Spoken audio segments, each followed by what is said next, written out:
This is Geek News Central. My name is Todd Cochran, coming to you as live as it can be from Honolulu, Hawaii, overlooking Greater Oahu. The lead stories are 5-star phony reviews on Amazon in the millions. A DMCA takedown abuse reporting on DMCAs from Stars. Game of Thrones Season 8 clues. And did you know astronauts do not get an extension on their taxes? I want to welcome you to episode 1361 of the Geek News Central podcast for Monday, April 15th. This show is sponsored in part by GoDaddy.com and listeners just like you. Great deals from GoDaddy can be found at geeknewscentral.com/GoDaddy. And you too can support this show today at geeknewscentral.com/insider. I want to give a warm welcome to all the new listeners and all the folks that are part of the Ohana. Thanks for being here. Thanks for checking the show out. Thanks for staying subscribed. For those of you that are brand new to the show, we really have one simple set of instructions for you. Get over to geeknewscentral.com. And when you're on the website, subscribe to the podcast via Apple Podcasts, on Android, on email, Google Podcasts, Stitcher, TuneIn, Spotify, using a standard RSS feed.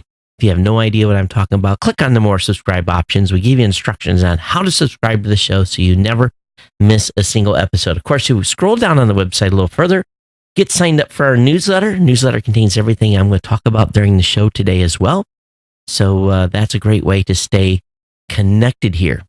Of course, you can watch the show on the Apple TV. You can listen on blueberry.com. You can listen on your smart home device, if you so choose to, over your mobile device by saying the keyword to launch your device and say, play the podcast, Geek News Central.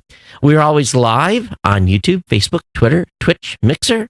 And of course, you can check out the show at live.geeknewscentral.com. You can always join our chat room at geeknews.chat or on Slack. To be part of our Slack channel, all you got to do is send me an email to geeknews@gmail.com. Of course, that is the way to contact me as well for the show.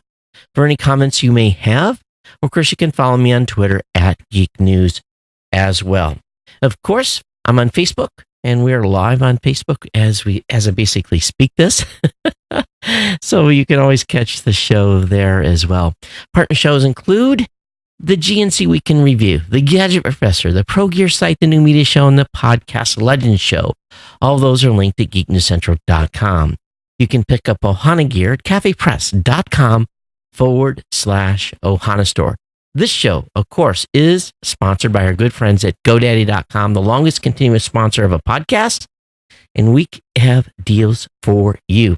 Now, I did get our March numbers. The March numbers were down a tad. Nothing too crazy, but definitely going to put out a personal appeal here to all of you, to those of you that have been part of the audience for a long time, to step it up. Share my codes. Tell people about how they can get online at GoDaddy.com, whether or not they're looking for hosting, and then get $1 a month economy hosting with a free domain for just $1 a month for the first year, or then get $1 a month managed WordPress hosting for the first year with a free domain. $12 get you started over at GoDaddy.com. Of course, you can get a 99-cent .com, a new or transferred domains as well. So if you got a domain somewhere else and you want to move it over to GoDaddy, you can do that. And I always recommend that you have all your domains under one roof. And that way you can invoke some great savings by using the GoDaddy Super Saver plan, where if you have, I think, more than about 20 or 25 domains, it's worthwhile to sign up for that because you get the domains at a little bit bigger discount. Of course, you can save 30% off new product purchases as well. And for the business owners out there, 1 month free trial of GoDaddy Website Builder, your choice of personal business or business plus plans. So all these codes are available again at geeknewscentral.com/GoDaddy. That's the place to go for the best savings. Share these codes with your friends, family members, people that you know, coworkers, anyone that you know that may be looking to start up a website or do something creative. This is a great way to get going, and I have the best deals for you. So definitely appreciate your ongoing support here. And we'll see if we can bump the numbers back up to where they were in previous months and carry April a little bit better. Be honest with you. Go out and promote those codes. If you are part of the Ohana here, I would definitely appreciate it. Moving, it wasn't a good month for a dip, considering all the expenses for the move. But again, thanks for GoDaddy for being a longtime sponsor here and supporting the show and allowing us to get where we had getting from point A to point B. And they wouldn't have been possible without them up to this point. So thank you everyone for your ongoing support. And of course, thanks GoDaddy for being a sponsor here. Okay, so let me get you caught up. Got a couple emails. Yes, I know. Kirk is not Todd. Todd is not Kirk. And I'll just say thank you for your feedback. And one thing's for sure is the goal is to keep the show moving and keep the content being put out. My travel schedule and everything has been crazy. Instead of leaving some shows basically not published because I couldn't do them, as I had Kirk step in and produce the show. So I appreciate the feedback. I really, really do. That said, with everything that's looking going forward here, just from a schedule standpoint, so that you guys know, there'll be 2 shows this week. And then next week, I'm going to be in Columbus. So definitely a Monday show in Columbus for sure. And then potentially no show at the end of the week. And here's really what's going on is my team is coming together. We're having a big meeting.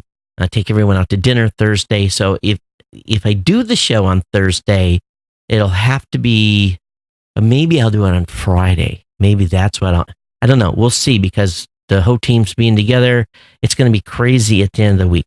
And then the following week, I'm in the East Coast. And it's very much possible that the schedule is not going to allow me to do a show while I'm on the East Coast. So I'm just playing, seeing what I can do here, and keeping the show moving. So maybe there'll be an easy show. Maybe there will be a Monday show and a Wednesday show versus a Monday and Thursday show. I'll try to get it knocked out so we don't have 3 shows off in a row. But it's just kind of the way things are right now. It's just nuts. And once I get moved, things hopefully will calm down a little bit.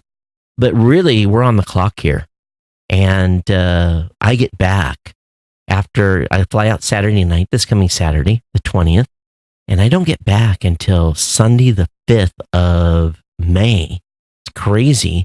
And then we have, let me look at the calendar here. So we'd have 2 shows the week of the 6th.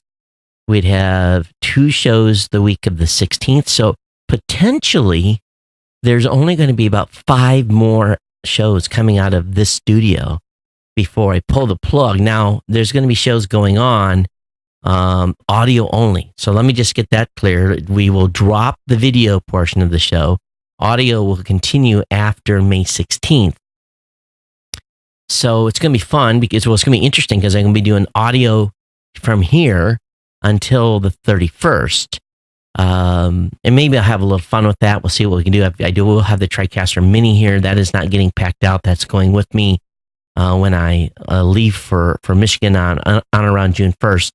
So maybe we'll have some video. I don't know. I've got to get that all figured out, but I'll figure that out after I get back on the 5th of May back here in Hawaii. So anyway, that's kind of the craziness that's going on, but I want to keep the show rolling. And I'll just let you guys know, but we're going to have to be flexible with me here. Also, as always, as we're wrapping up the production here in Hawaii, I told you guys I wanted to talk a little bit about Ohana appreciation. And, I go all the way back to episode 200, when I was supposed to do episode 200, and episode 200 got preempted by my father's death in the automobile accident. And so, I come back from basically 10 days of having buried my father and really at that point helping my mom get reestablished, and well, not get reestablished, but we had a cooler full of peaches. They're produce brokers. And we had to get rid of, I don't know, a semi load of peaches, and really no time to really even think. And I came back to Hawaii and opened my email, and you guys just blew me away. I think there was 4,000 or 5,000 different emails. I have them archived in email somewhere, but it was really heartwarming to come back to. And it was one of those inflection points for me when I really understood that the listeners of this show, were much tighter. It was a much closer relationship that even I realized with all those emails of condolences. And it was very, very heartwarming to me at the time. So, we've been through a lot, and many of you have not been here for those early years, but that was just one of many instances where I really realized that the ohana of this audience was as important as the show itself.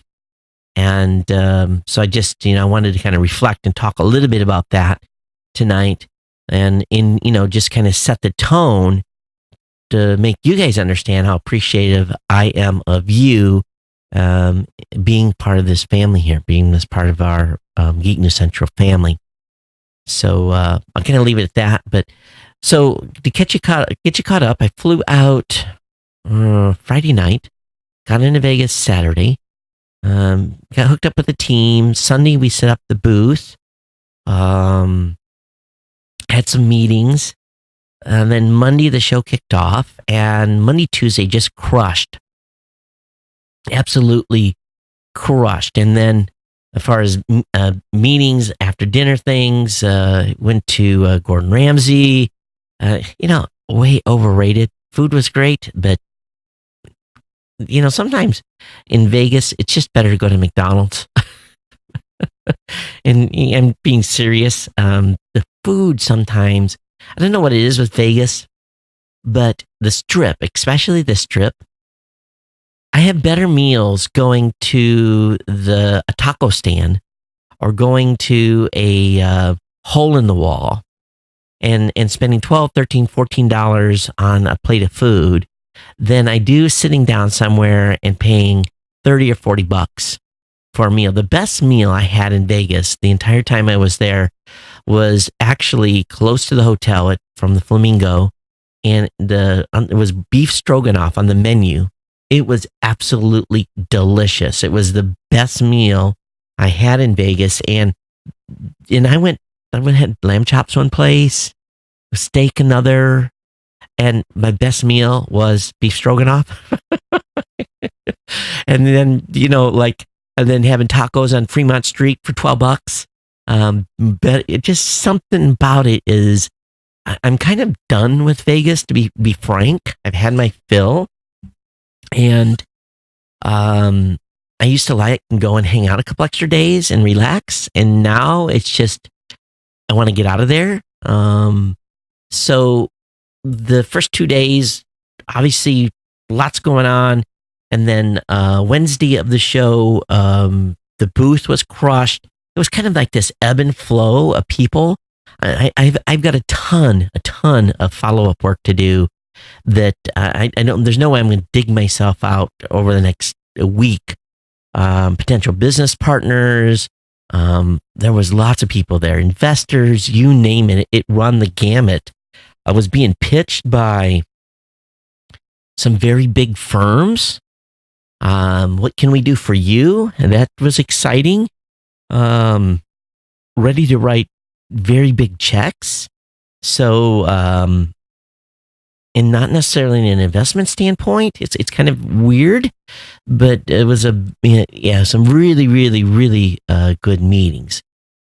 And then, so Thursday was last day of the show, slow. I was able to get around. I went over and saw New Tech, saw some of their stuff. Matter of fact, I sent out a question to Mike Bain today, Don Bain's son, asked him about some of the stuff I have going on the TriCaster here, because I don't quite know what version I'm on.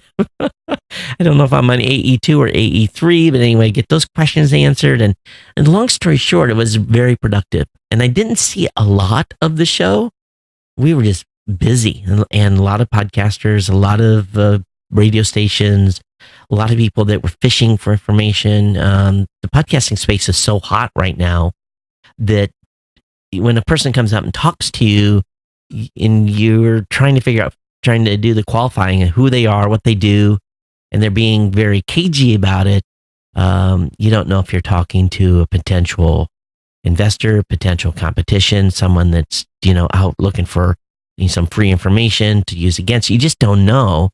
And so this year we're a lot of, looking people up on LinkedIn as they were standing at the booth, that kind of thing. So it was an interesting show. And then Friday, I had more meetings on Friday. That wrapped up, and then Saturday, I should have flown home Saturday, but for some reason I had my flight scheduled for Sunday. So Saturday, I'll be honest with you, I slept to noon, and I never sleep to noon. Got up and really didn't do too much, and then flew home on Sunday. So that's kind of where we're at here, from the last week or so on what's been going on. So anyway, I thought I'd catch you all up, and before we get into the show here. So, but yeah, it's been an exciting week, and it's almost like I got home yesterday and kind of decompressing around here. And you're used to this, this noise, and everything is kind of the way it is in Vegas. And the last thing we chilled out and we watched Game of Thrones season 8, episode 1, and was excited to see that. And then about an hour after we watched that, I crashed out. Matter of fact, I got home, and the first thing I did was sign up for the HBO Go or whatever it is, so we could at least watch it on demand. And it's kind of funny. I logged into YouTube TV, and it said, "Oh, by the way, we're adding 8 channels, and the price is going up." And I'm like, "This is the same scam that cable did." So YouTube TV is not long for our home. But let me talk just a little bit about Game of Thrones. If you're a fan, and I'm sure you are, many of you that are listening to the show, but the opening credits, that's the thing we saw immediately when the big change was. The opening credits completely were revamped. And I really didn't know this, and I guess I don't have my geekness on. The credits have always been complex, but for those that watch it slowly and repeat and freeze frames, I guess there's a lot of hints and clues about what is going to happen in this season. And I'm not going to be a spoiler here in case you haven't watched it, but I would say that it might be worth for you to go back and rewatch the first 2 minutes of the intro, because it kind of gives just a little bit of a hint on storyline and where things are happening or going. But I tell you, they accomplished a lot in an hour. A lot. Boy, brought a whole bunch of stories, a whole bunch of people, a bunch of craziness together. And I had to keep being reminded. I kept saying, was she back already? Or when did she show up? And, scratching my head a little bit. I almost, because it's been so long since season 7, I really should have went back and rewatched season 7, because there was some stuff they showed. I was like, I don't remember that. So at some point, maybe I'll go back and do a binge watching of 1 through 7 again. But for those of you that are Game of Thrones fans, it's definitely exciting. And my daughter was complaining. I was like, there's only 6 episodes. They're going to wrap this thing up in 6 episodes. And she's like, a lot of people are going to die. And I'm like, yeah, they're going to be killing a lot of people in a hurry. So, and we were even talking, well, I can't say what I want to say here, because if you haven't watched it, there'll be some spoilers, but we have some, I made a question, if he is with her, is that incest? So there was, that's all I will say at this point. So season 8 is bound to be very, very exciting here. Okay, let's get into some regular type of tech stuff. Over at thehustle.co, and I don't think I've covered a article from them before. This guy spent 2 weeks in the underbelly of Amazon's fake review economy. And he found where inspiring people that want to get $200 or $300 worth of cheap junk electronic gadgets can do so relatively free and maybe earn a little bit of a bonus. So what's going on is that, and I've seen this before, is that Amazon a couple of years ago opened up their resellers to allow Chinese companies to do their own. They went direct. So, a lot of stuff, we've talked about this before, that a lot of consumer electronics that come out of China are branded by, Target, Best Buy. It's company du jour puts their label on the product and sells it at retail at a much higher markup, but that same cable or charger or whatever it may be will have 25 different companies reselling that as their own. And Amazon basically went to those same firms and said, hey, we'd like to cut out the middleman. We'd like to buy from you, or basically offer you the ability to sell direct. Well, they have the ability to send, 5,000 of these in, direct to Amazon's warehouses to be a part of their fulfillment system. But they have, in order to do sales, they have to be found in the relatively high rankings in the search resorts or become a Amazon choice type of product. And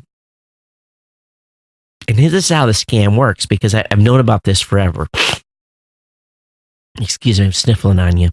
Is that I've gotten, in the past, I've been asked to review a product. And let's just say it's a car charger or a phone charger for a car, And they said, go ahead and buy it. And we'll refund you your purchase. Just send us your purchase number, and then do a review. I was never offered a bounty. I was just offered to get the product pay for the product. They would refund me the charge, and then but the difference was I was never asked to not disclose it was a review. I always went on the pretense that I would anything that I reviewed, I would say that I was paid to do so or offered the product for free. That's been my policy at Geek News Central forever. Well, apparently bloggers weren't enough. So these groups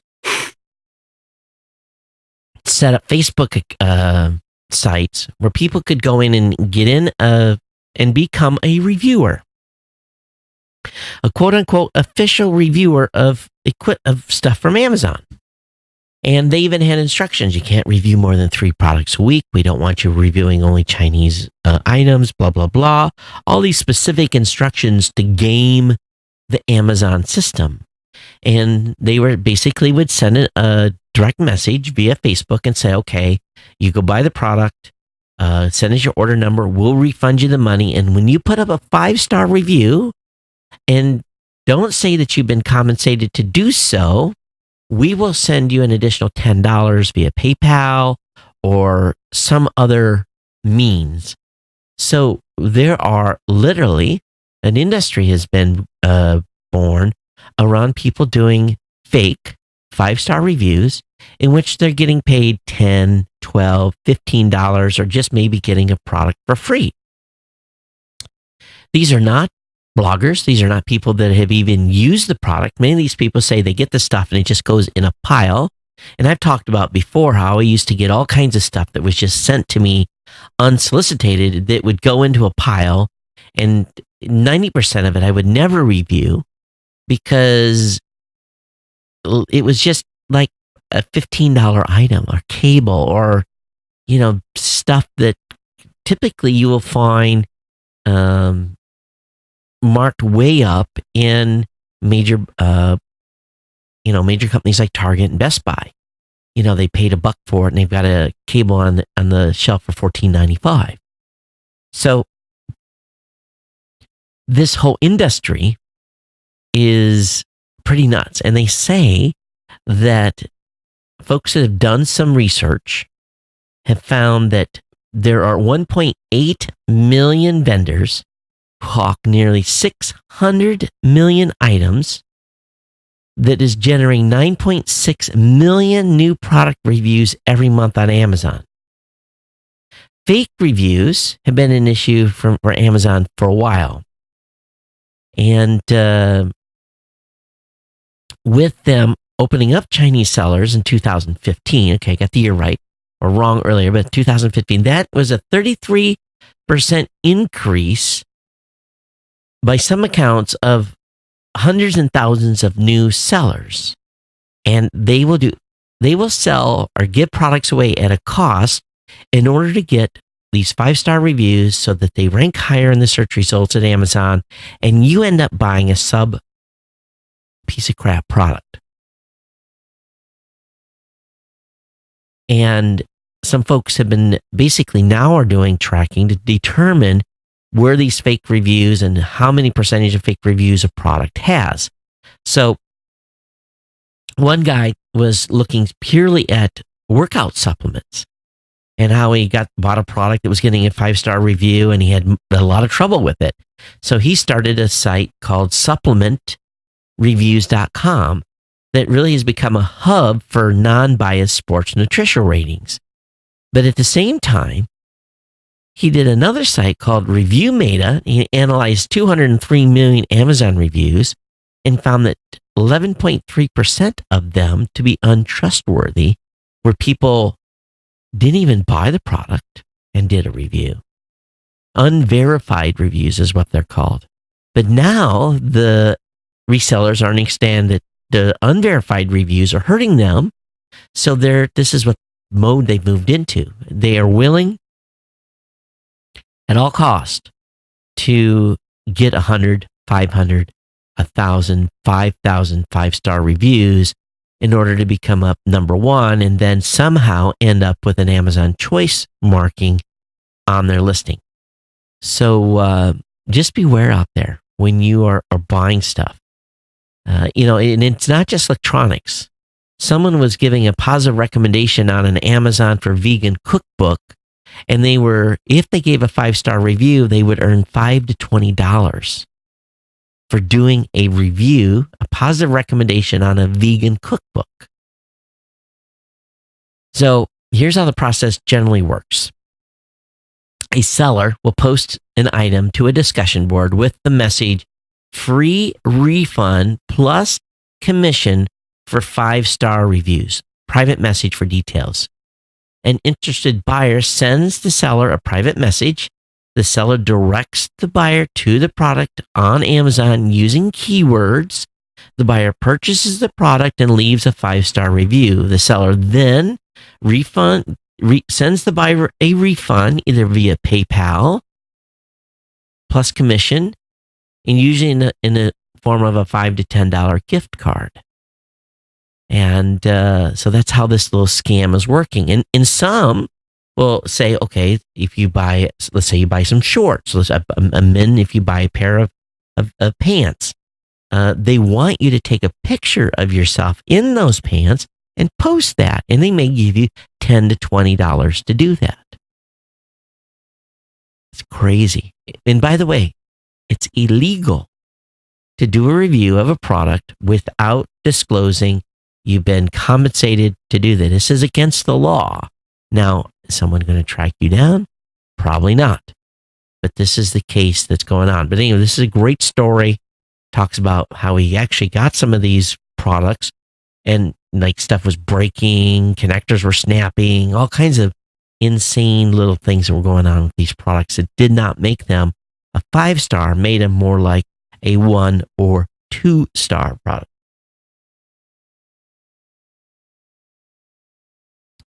The Verge is removed. And so anyway, that's the scam on 5-star reviews on Amazon. just remember, you get a product from Amazon and you're not happy with it, you can return it. Okay, I've returned a lot of stuff from Amazon and was not satisfied with something. I've sent it back. They've got a good return policy. Now, yes, you have to take it to like a UPS store or someplace like that. It may not be worth it for a $14 item, but it's the principle of things. They get enough reviews and the review is bad, and you write a bad review, that'll stop some of this nonsense that's happening. So a tweet from the Electronic Frontier Foundation, a very respected group, the EFF, whereas they complain about an abusive DMCA takedown request, has itself been hit with a DMCA takedown request. The EFF notes that the tweet that they posted linked to a Torrent Freak article about a number of leaked TV shows. The article on Torrent Freak did not post a link to any of those videos, only had posted images. So Torrent Freak reported about leaked videos from Stars. It was American Gods and The Spanish Princess. Those were leaked review copies of those shows or movies or whatever they were leaked. They posted snapshots of the leaked watermarks from those review items, and they just reported on the leak. Well, Stars took down Torrent Freak's article, did a DMC takedown notice on that, and then when the EFF reported on that, they did a takedown on the EFF's reporting of the takedown. This is a purely abusive DMCA. The EFF says reporting about copyright infringement is not infringement. The EFF says they filed a counterclaim response to the takedown notice and adds that Stars should withdraw its takedown and refrain from harassing journalists in the future. Now, this particular article has not been updated, but this got some big, heavy news today. And Stars has relented and apologized. Sometimes these automated systems that companies like Stars employ a heavy hand. And you as the content creator of that gets that DMCA takedown notice, then have to go through the pain of counterclaiming. And it can be it's just an ordeal. And where a human is not involved and something automatically happens, it is no good. Now, we haven't gotten to the gory details of what happened with Stars, if that was human initiated or auto initiated, but it almost feels as if it was an auto initiated by a bot that issued the DMC takedowns. This happens a lot, happens a great deal. I get DMCA takedown notices for stuff at Blueberry. We go in and we review the content that supposedly is abusing someone else's copyright. And no, we don't find what they have found.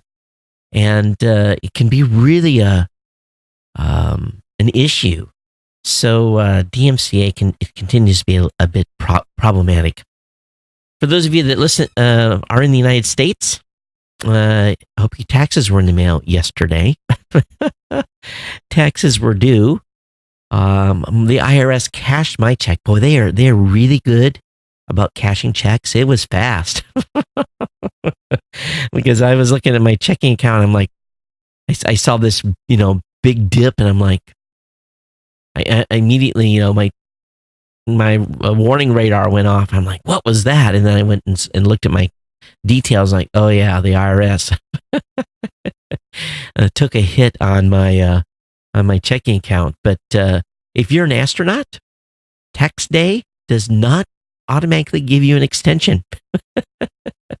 So there is no escaping. Even if you are on the International Space Station, you are not exempt from filing your taxes on time or filing an extension. So Extensions are always nice. As long as you write the check, you're okay on what you think you owe.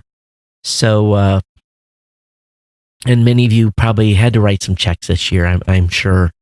But one thing's for sure, death and taxes, right? It's going to happen. By the way, I'm getting a new roof. My roof is half tore off. They were here all day banging around, boom, boom, boom, boom, much to the chagrin of my kids. And so I've got stuff to do around town and stuff. So I told my daughter, are you working tomorrow? She says, nope. I said, okay, you got house duty tomorrow. And my son, I said, are you home Wednesday? He said, yep. I said, you got house duty Wednesday. So the solar's off, the hot water heater's off, half the roof is stripped to half the roof is they've re-tarped it or whatever they do. And then the other half's coming off tomorrow, and I'm sure they're going to start laying shingles. So yes, the checkbook was impacted again. So yes, your contributions as an insider is absolutely appreciated right now for sure.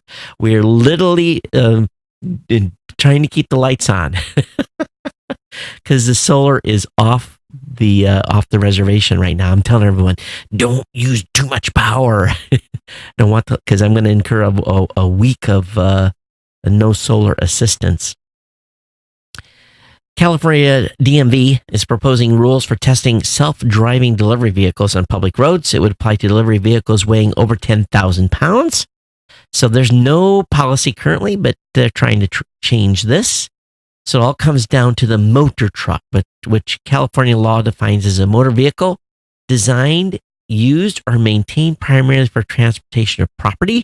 Delivery vehicles weighing less than 10,000 pounds are included in this definition, which is a segment of vehicle currently barred from AV testing or deployment.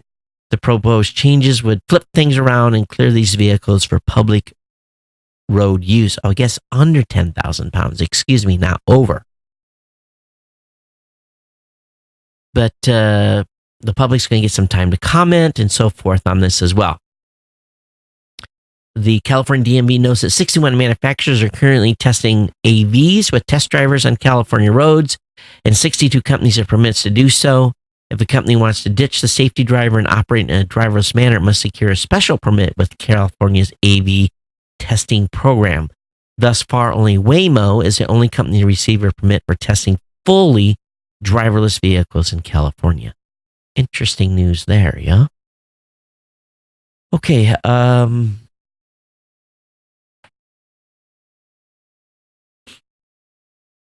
as I talked about earlier in the show, the YouTube TV price is going up because they're adding some channels.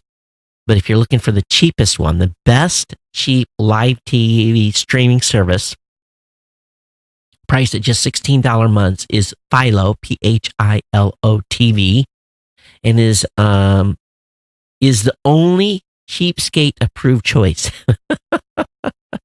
So this is according to CNET. They're the cheapest. And but if you have AT&T Watch TV, it's very similar service, priced at $15 a month. But here's what the $16 Philo plan gets you. 3 simultaneous streams of 45 popular channels, including AMC, Comedy Central, Food Network, IFC, Nickelodeon, Science and the History Channel. Interestingly, though, there's a $20 option that adds 13 more channels. But I guess most folks, according to this article, won't feel the need for AHC, Discovery Life, and Revolt. I don't need any sports channels. None. So maybe this Philo plan is the way to go, because I'm seeing no sports there, which makes a lot of sense. So Roku has some options as well. Hulu's in the news. We'll talk about them in just a few moments. But Amazon shareholders are set to vote on selling facial recognition tech to the U.S. government. So they're going to vote next month on whether the company should sell its facial recognition technology. This is an interesting move by them, that they're actually allowing the stakeholders, the shareholders, to vote on this.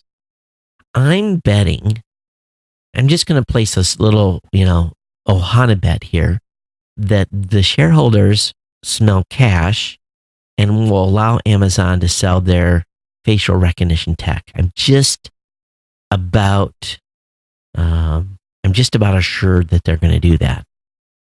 But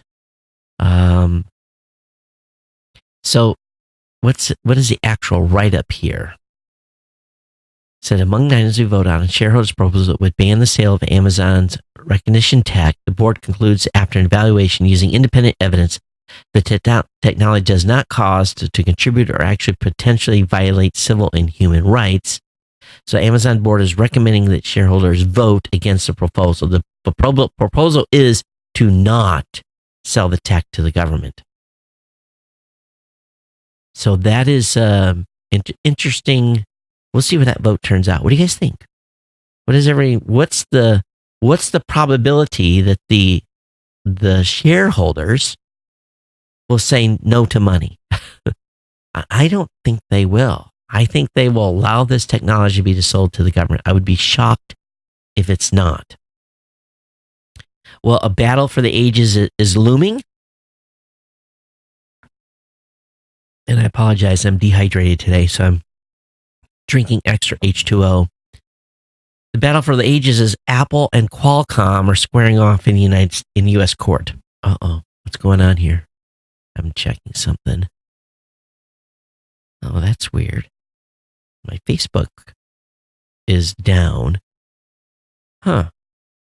Well, does that mean everything else is down? YouTube is still up. And Twitter's still up. It's just Facebook is offline. Okay, well, you're all still here. That's the main part, right?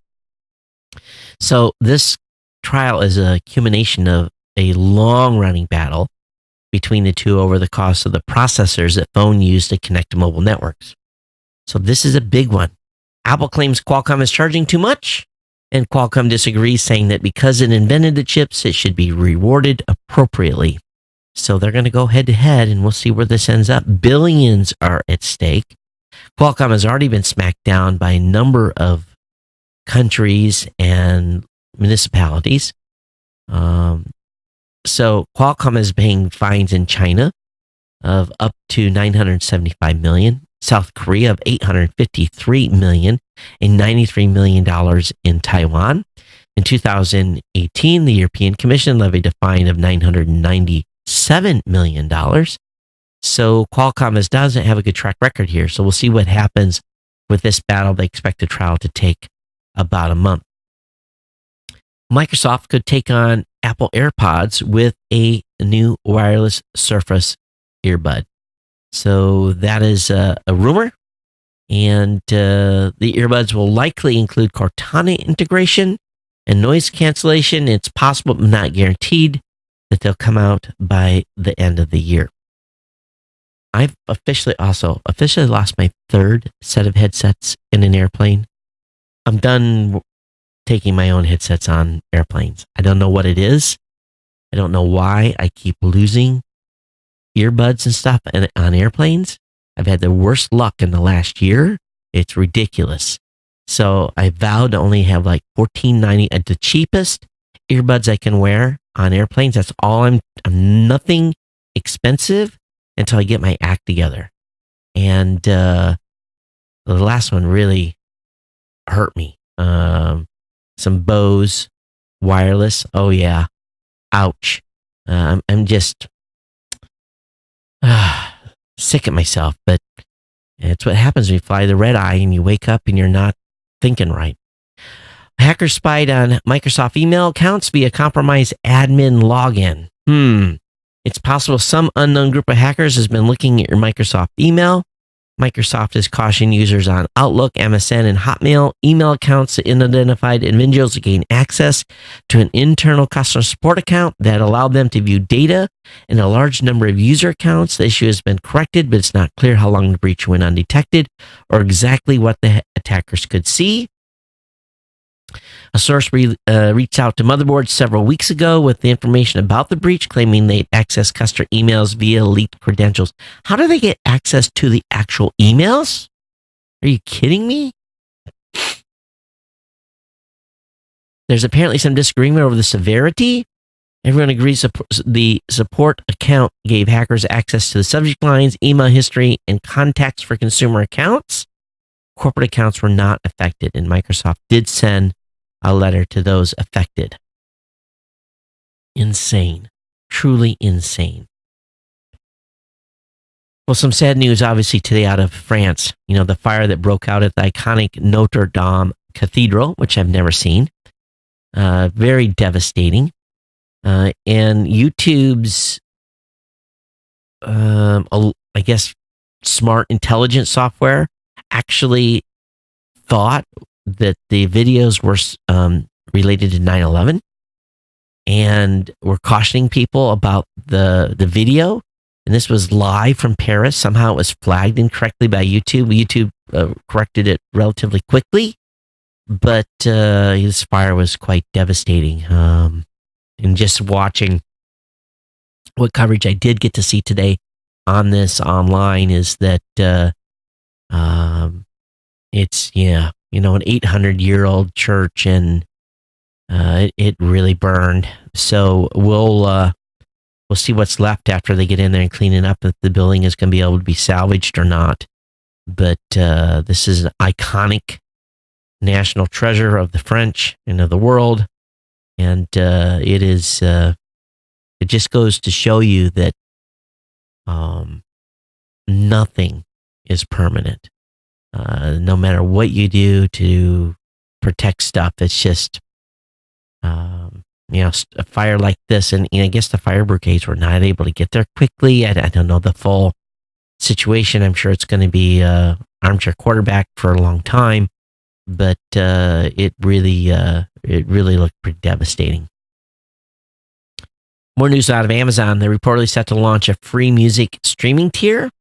Could be available as soon as this week, so we'll keep our ears peeled on that. But it could be, again, an ad-supported model where you can listen, but you're going to have to, also listen to ads. So we'll see what the limitations of it is when it's announced.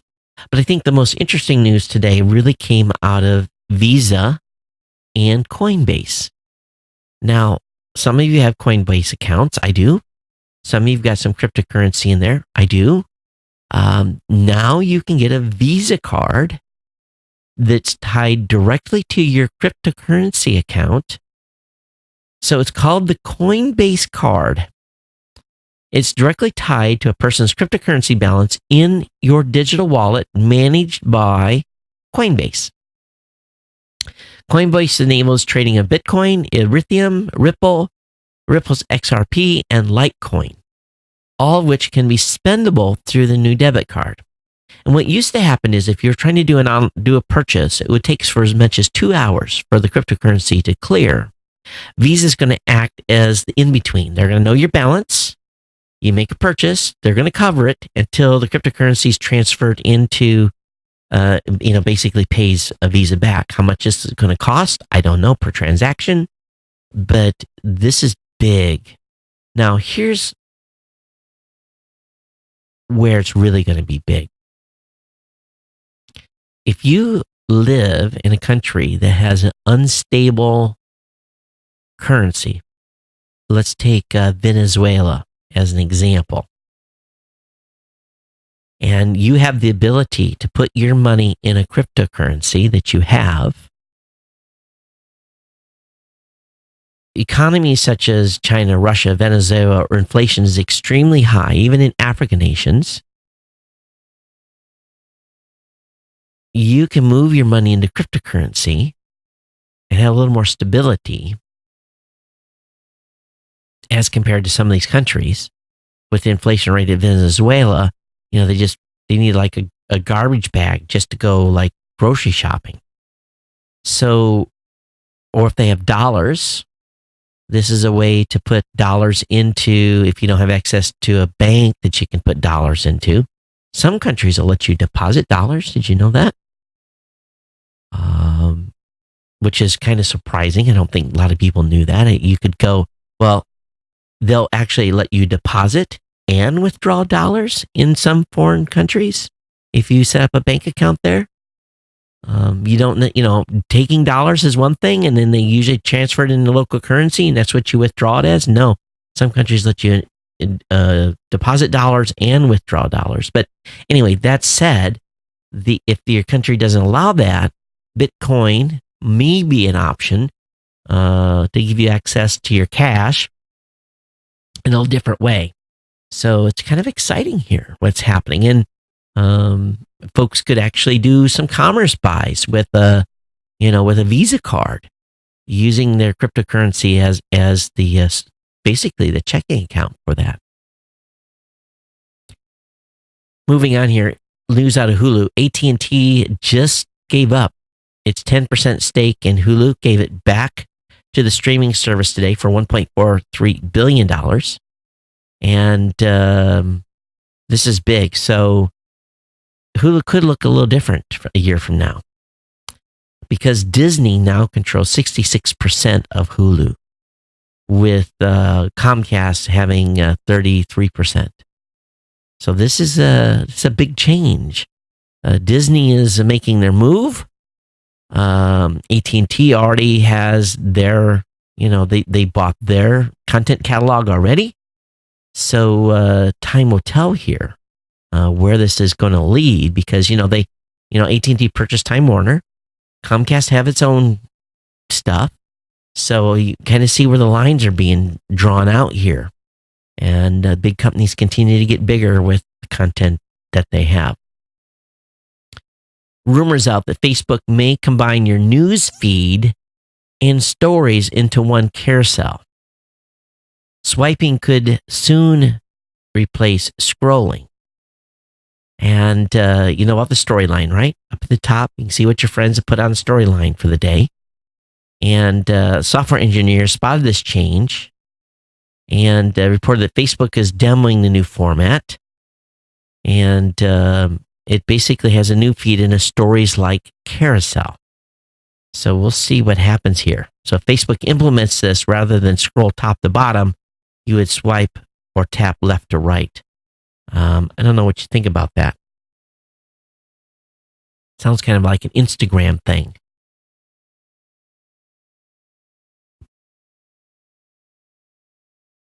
I'm thinking about how that would work on my phone. I guess if I can go backwards, it makes it you'd be able to flip through a lot more stuff, because you're just clip, flip, flip, flip, flip. I don't know. I have to think about that a little bit. What would you all think? Some rumors are out now about iOS 13. It may include system-wide dark mode and an undo gesture. So Apple may also have plans for Safari and Mail with additional multitasking capabilities. So I think we'll continue to watch the rumors coming for iOS 13. A little bit of tech news. Mass production of iPhones to start in India. Foxconn has announced that iPhones will go into mass production in India this year. You know why? China, tariffs, uncertainty in that market. Apple was not willing to hedge their bets and caused their price of their phones to go up even more. So we'll see. Stuff is still being made in China, but those phones may not end up in U.S. markets because of the tariffs. So we'll see what happens here. Microsoft is announcing they're overhauling how it investigates HR disputes. Apparently, they have quite an issue over there. In a letter to employees, the CEO, Satya Nadella, said that the company was making changes to how its human resource department investigates workplace incidents, including creating a new advocacy team. He said, "I'm disappointed to hear about any behavior in our workplace that falls short of the diverse and inclusive culture we are striving to create." He says, "But I am encouraged that people feel empowered to speak up and demand change." So it looks like it's not all's well at Microsoft. So changes are afoot. Lyft has made some announcements too. And one thing I noticed in Vegas, Uber was always cheaper than Lyft this last trip by $4 or $5. Quite a bit difference. Don't know what's going on there with Uber being cheaper than Lyft. maybe Lyft is thinking, because of all Uber's issues over the past year and a half, that because they gained some loyalty by people using Lyft because of that people would switch. But I saw pretty even utilization of Uber and Lyft anytime I was going to places where there was a group of people for waiting for pickups. But Lyft is going to be running continuous background checks on its drivers. It will require drivers to also carry up-to-date photos, etc. And so drivers will still have to pass Lyft's annual background check, which search both local and national systems. And according to the company, drivers can be disqualified for violent crimes, sexual offenses, and other felonies. Drivers are also prohibited if they have one major or more than 3 minor driving violations in the past year, or if they have a DUI or drug-related violation in the last 7 years. So while more frequent background checks make sense, the move could be seen as overdue. 2 years ago, more than 8,000 Uber and Lyft drivers failed state-run background checks, and Uber began testing its own continuous as well, doing continuous background checks of employees, or not employees, but of its drivers. Oftentimes, these are the only jobs that some people could get. I had a Lyft driver tell me that he was undocumented, and this was the only job he could get. I thought, wow. He actually told me he was undocumented and driving Lyft. So that was a new one on me. So I don't know if that's a loophole some of these Lyft drivers are using, but made me scratch my head a little bit that this guy would actually tell me this in the car. SpaceX has won a contract to launch NASA's DART asteroid impactor. And it's not a matter of if, but when a dangerous large asteroid ends up on a collision course for Earth, and NASA wants to be ready. The double asteroid redirection test has been in development for several years. It's now got a real launch date with the award of a contract to SpaceX. DART will head into space to blast an asteroid in June 2021 aboard a Falcon 9 rocket. So that'll be exciting to see if we can actually bust an asteroid up. Parrot has added a thermal camera to its folding Anafi drone. The prices went up to $1,900. So again, French drone maker Parrot created a new version of it, and it's a $1,200 increase they do to go thermal. So not for everyone, and it's going to be using a FLIR, a lepton infrared sensor, alongside a standard camera. So we've seen some of those FLIR cameras already. So kind of exciting stuff here.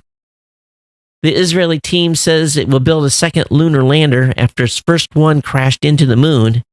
So I was not really, that happened while I was out, but the Israeli nonprofit Space IL crashed one. And basically their reentry burn was interrupted.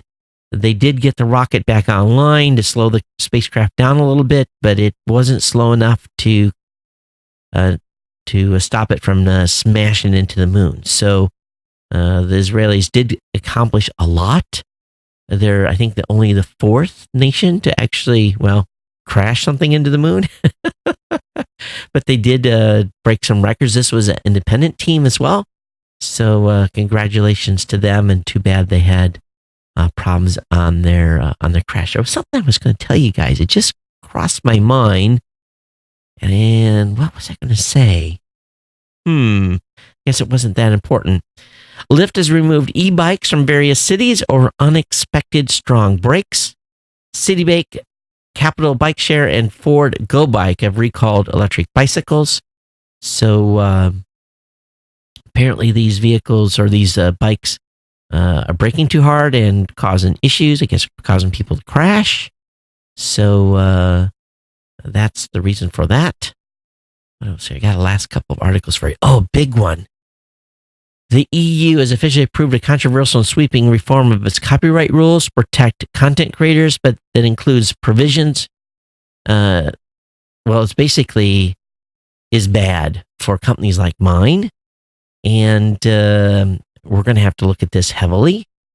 And people that upload content into a service like ours, we now can be held liable, even though we have safe harbors provision in the United States. We're not protected by the EU. If someone uploads something that is copyright in nature, we could be impacted here. So I don't know what it's going to take. It's the tech to stop some of this happening is very expensive and very hard to do. We'll see, but this has big impacts across the board. And I would think that EU creators are going to be hurt by this the most because some companies may opt not to do business with EU creators. It largely could change the whole space as far as companies like mine and who we can work with, the risk mitigation. So I'm turning it over to the lawyers to look it over.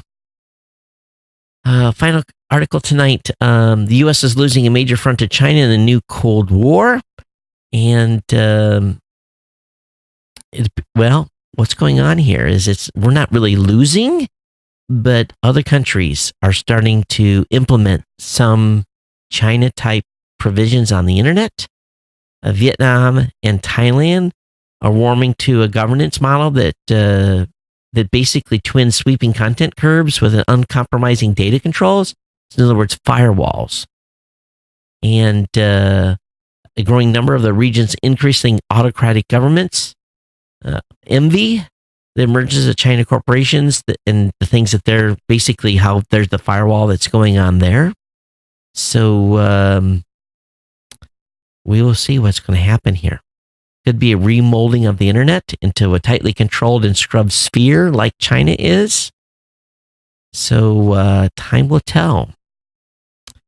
So this could be Vietnam, Malaysia, Singapore, Indonesia. It could be big if they follow the China model as far as the internet goes, and the only people that lose are the citizens of those countries. All right, I'm going to email here, and